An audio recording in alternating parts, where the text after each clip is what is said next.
Fala, meu povo da Fazendinha, beleza? Augusto Viana na área. Olha só, recentemente eu lancei aqui no canal um vídeo falando sobre as melhores raças para o trabalho em propriedades rurais. E dentre essas raças, eu queria muito ter incluído uma raça muito especial, o rastreador brasileiro. Eu só não fiz isso porque simplesmente a raça foi extinta. Vem comigo que eu vou contar essa história para vocês. O rastreador brasileiro foi a primeira raça canina brasileira a obter reconhecimento internacional. Isso aconteceu em 1º de setembro de 1967 pela FCI, que é o órgão internacional da sinofilia. A história do rastreador brasileiro começa na década de 50. Osvaldo Aranha Filho resolveu criar uma raça de cão para auxiliar na caça de raposas, tatus, onças pardas, onças pintadas e porcos do mato, e que deveria ser de coloração clara e sem a cor amarela, para não confundir o cão com a caça. Deveria ter excelente olfato, grande capacidade venatória, deveria ter um latido alto e variado para indicar ao caçador a maneira de conduzir a caça, sinalizando, por exemplo, se perder um rastro ou a proximidade da caça. Também deveriam saber caçar sempre farejando, desentocando e acuando a caça para que o caçador pudesse abatê-la. Também deveria ter grande resistência, coragem e persistência para, em grupo, intimidar e perseguir a onça por quanto tempo fosse necessário, atravessando matas cerradas, pântanos e até mesmo rios, já que aquele felino é bom nadador. Para conseguir esses objetivos, Osvaldo Aranha Filho cruzou cães da raça veadeiro e cães importados das raças Foxhound americano, Train Walker Coonhound, Blue Tick Coonhound, Coonhound inglês, Coonhound preto e castanho e o pequeno azul da Gasconha.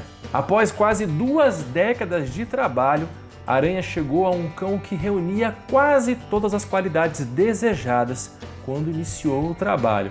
A exceção era não ter apenas cães claros entre os integrantes da raça, mas devido à alta capacidade para a caça que seus cães desenvolveram, resolveu manter também cães que não fossem inteiramente brancos. E aproveitando-se de uma visita de 3 juízes da Federação Sinológica Internacional ao Brasil em 1967, conseguiu no mesmo ano o reconhecimento do rastreador brasileiro por esta entidade sinófila. Rapidamente reuniu toda a documentação e comprovações exigidas para o reconhecimento. No entanto, agora vem a parte trágica dessa história. Em 1973, uma epidemia de piroplasmose, que é uma doença transmitida pelos carrapatos, e uma intoxicação por excesso de carrapaticida matou 39 cães do plantel de Osvaldo Aranha. E devido a isso, após uma reunião em 1974, a raça foi considerada extinta pelo Brasil Kennel Club, que era a principal entidade sinófila brasileira da época e filiada à FCI. Mas como que aconteceu essa tragédia? É porque é o seguinte, o Osvaldo Aranha, ele reunia com ele todas as fêmeas da raça rastreador brasileiro. Não existia fêmeas na mão de outro proprietário. O Osvaldo Aranha, inclusive, doava muitos cães para donos de fazendas. Ele queria saber com esses donos de fazendas como eram seus animais na caça, mas ele ficava com as fêmeas como uma forma de conduzir os cruzamentos e obter sempre os melhores resultados de seleção, garantindo assim que, pelo menos nessa fase inicial da raça, ele pudesse obter sempre os melhores resultados. Só que essa estratégia foi um tiro no pé.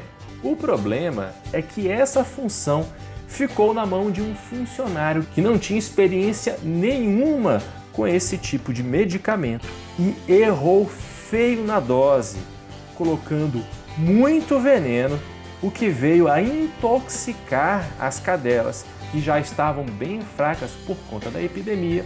Então, somando uma coisa com a outra, os animais não resistiram e todos eles morreram.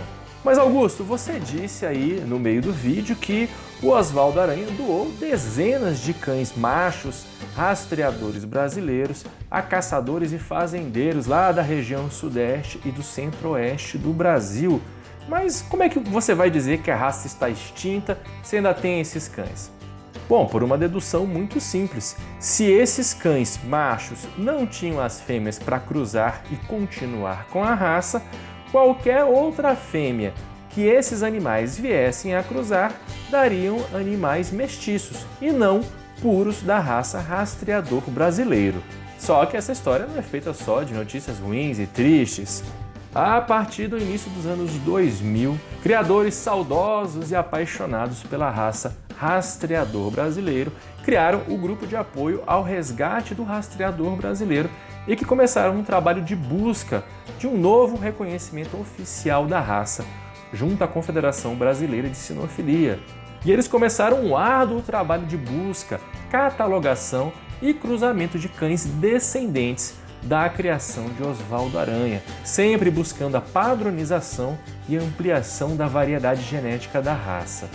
E o número de colaboradores entusiastas foi aumentando por todas as regiões do Brasil e após 10 anos do início desse trabalho, já conta com dezenas de cães cadastrados. Hoje na internet você já vê vários vídeos de cães da raça rastreador brasileiro, de cães que pertencem a esse novo momento da raça, aí executando o trabalho de caça em chácaras, fazendas, enfim. É bom deixar claro que no Brasil a caça é uma atividade que possui inúmeras restrições, tá? Então, na época que esse animal ele foi concebido, não haviam essas restrições, era muito comum nas fazendas as pessoas caçarem e por isso eles utilizavam os cães. Hoje existem uma série de restrições, mas o que não quer dizer que esse animal só possa ser utilizado na caça de animais que sejam proibida a caça. Por exemplo, ele pode ser utilizado na caça do javali, que é um animal invasor cuja caça é permitida.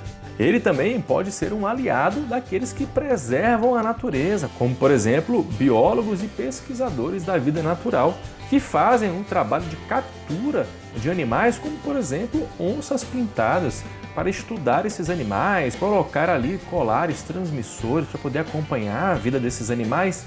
Enfim, os cães de caça ainda têm sim grande utilidade. E agora recentemente, no final de 2020, a FCI voltou a reconhecer o rastreador brasileiro como uma raça legítima. Sabemos que não é tecnicamente o mesmo animal que foi criado pelo Osvaldo Aranha, mas o sangue daqueles animais faz parte dessa nova linhagem do rastreador brasileiro.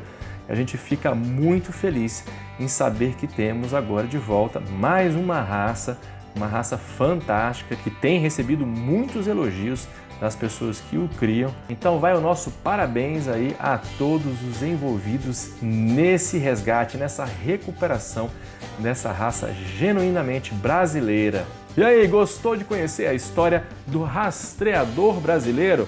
História que começou com tons trágicos, mas que agora enche o coração de esperança dos cachorreiros aí do Brasil. Então eu peço que se você gostou desse vídeo, dá aquele joinha aí para fortalecer a nossa amizade. E se você não for inscrito no canal, rapaz, se inscreve no canal, assim você não vai perder nenhum dos vídeos falando sobre esses animais fantásticos e tudo sobre a produção rural em pequenos espaços.